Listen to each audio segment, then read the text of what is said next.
North Korean soldiers may help Russia. Level 1. South Korea says that North Korea is sending soldiers to help Russia fight in Ukraine. South Korea says that 1,500 North Korean soldiers are already in Russia.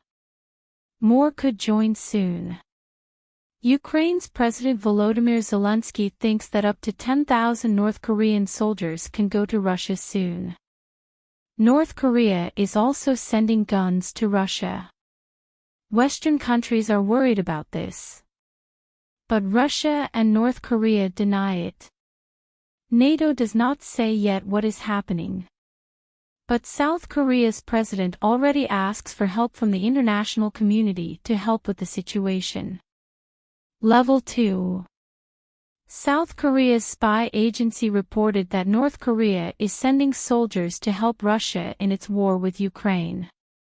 The news comes after Ukraine's President Volodymyr Zelensky said that up to 10,000 North Korean troops could join the conflict soon. According to South Korea, 1,500 soldiers already went to Russia. Also, since August 2023, North Korea sent over 13,000 containers with weapons to Russia. Western countries are becoming increasingly worried about North Korea's involvement in the war. Both North Korea and Russia say that these things are not true. NATO didn't confirm the news, but South Korean President Yoon Suk-yeol called for countries to help deal with this dangerous situation. Level 3. South Korea's spy agency has revealed that North Korea is sending troops to assist Russia in its war against Ukraine. The report comes after Ukrainian President Volodymyr Zelensky claimed that up to 10,000 North Korean soldiers could soon join the conflict. According to South Korean intelligence, 1,500 North Korean soldiers have already been deployed to Russia's Far East for training, with a final number potentially reaching 12,000. North Korea has also reportedly supplied Russia with vast amounts of military equipment since August 2023. Western intelligence has expressed growing concern about North Korea's increasing involvement in the war. Some reports suggest that North Korean engineers have already been killed on the battlefield. Both North Korea and Russia have denied the allegations. South Korean President Yoon Suk-yeol has called for a security meeting, urging the global community to address this evolving and potentially destabilizing situation. Digital health. Level 1. Some Americans look at screens more than 8 hours a day. Many people sleep less than 8 hours a night. Unfortunately, screen time can hurt your eyes and brain. Children look at screens for a longer time during COVID. Some experts say that screen time hurts their brains. This part of the brain is for critical thinking and reasoning. The screens are also bad for their sleep. Sleep is important to their brain's growth. The screens make a blue light. The blue light tells their brain to wait to go to sleep. The screens also make children feel more awake. Level 2. Some Americans look at their smartphones and other screens such as computers or TVs for more than 8 hours a day. Many people sleep less than 8 hours per night. Unfortunately, screen time can tire or hurt your eyes and brain. Due to COVID, children are getting more screen time. Some studies show that too much screen time can lower their language and thinking test scores and thin the brain's cortex. The cortex is where people solve problems or make arguments. The screens are also negative for their sleep, and sleep is important to their brain's growth. The screens make a blue light which tells their brain to delay sleep. The blue light then keeps children more alert at night when they should sleep. Level 3. Some Americans check their smartphones 96 times a day, or once every 10 minutes. Screen time additionally creates digital eye strain and can damage eye parts and the ability to focus. Children are getting more screen time due to the pandemic. Children's screen time went from 6 hours to 13 hours a day. Some studies show that too much screen time leads to lower language and thinking test scores and the thinning of the brain's cortex, where we do critical thinking and reasoning. The screens also impact their sleep, and sleep is important to the brain's development and memory. Blue light from screens lowers a brain chemical called melatonin. Melatonin helps you go to sleep. The screens then keep children more awake at night. Big Tobacco Canada lawsuit. Level 1. 3 cigarette companies, Philip Morris, British American Tobacco, and Japan Tobacco, will pay $23.6 billion to end a big problem in Canada. People sue the companies. They do not tell people that smoking is dangerous. But since the 1950s, everybody knows that smoking causes cancer. A court in Quebec says that the companies must pay $15 billion to smokers. Their Canadian offices ask for help. They do not have so much money. Since 2019, the companies are talking about how to pay. But they still do not know how to share the money between them.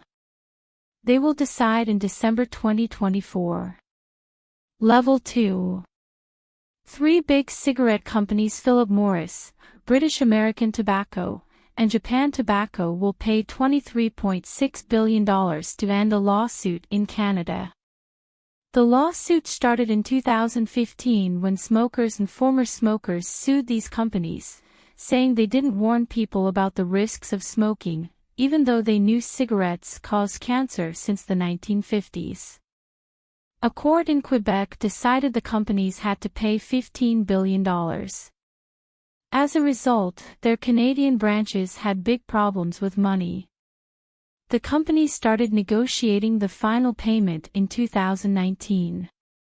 They agreed on the total amount, but it is unclear how they will divide the payment. The final vote on the plan should be in December 2024. Level 3. 3 major tobacco companies, Philip Morris, British American Tobacco, and Japan Tobacco, have agreed to pay $23.6 billion to settle a lawsuit in Canada. This lawsuit, which began in 2015, involves Canadian smokers and former smokers who accused the companies of failing to warn consumers about the health risks of smoking, despite knowing since the 1950s that cigarettes cause cancer. A Quebec court ruled in favor of the plaintiffs, awarding them $15 billion, leading the companies to seek bankruptcy protection. Since 2019, their Canadian units have been negotiating the settlement under court supervision. Although the total settlement amount is confirmed, dividing the payment among the companies remains unresolved. Voting on the plan is expected in December 2024. British American Tobacco views the agreement as a positive step toward resolution, while Japan Tobacco hasn't commented on the latest developments yet.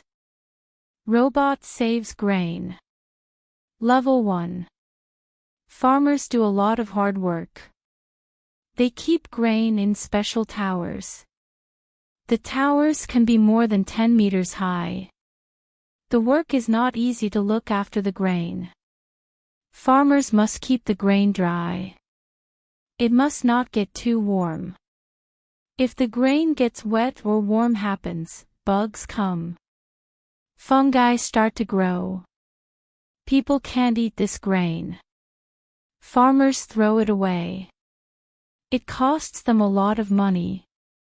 Farmers all over the world throw away around 630 million tons of grain every year. A special robot can help. It moves through the grain. It checks how warm and wet it is. It sends information to a farmer's phone. Farmers can look after the grain better. Level 2. Farmers are using a special robot that goes through their grain. Farmers store grain in special towers, and the work is very demanding. If the grain gets wet, it gets warmer. More bugs come, and dangerous fungi start to grow in the grain. It is not possible to use such grain for food, and it means a big loss for farmers. Reports say that farmers all over the world must throw away around 630 million tons of grain. The robot could change this problem. It moves through the grain, and its little sensor checks the temperature and moisture of the grain. It sends information to a farmer's phone, and he immediately knows if everything is okay. Level 3. A robot that is able to burrow through grain could help save millions of tons of food waste every year. The Crover robot is able to go 10 meters beneath grain storage silos and report on moisture and humidity levels. A tiny sensor on the robot watches conditions in real time, and it sends information to farmers via a smartphone app. Long-term grain storage is laborious, dangerous, and easy to make mistakes. When grain isn't stored correctly, temperature and moisture start to grow. As a result, bugs start to breed, and mycotoxins and fungus start to grow in the grain, which means a total loss to a farmer. An estimated 630 million tons of grain are lost in storage every year on a global scale. The robot could help save grains and human lives, too.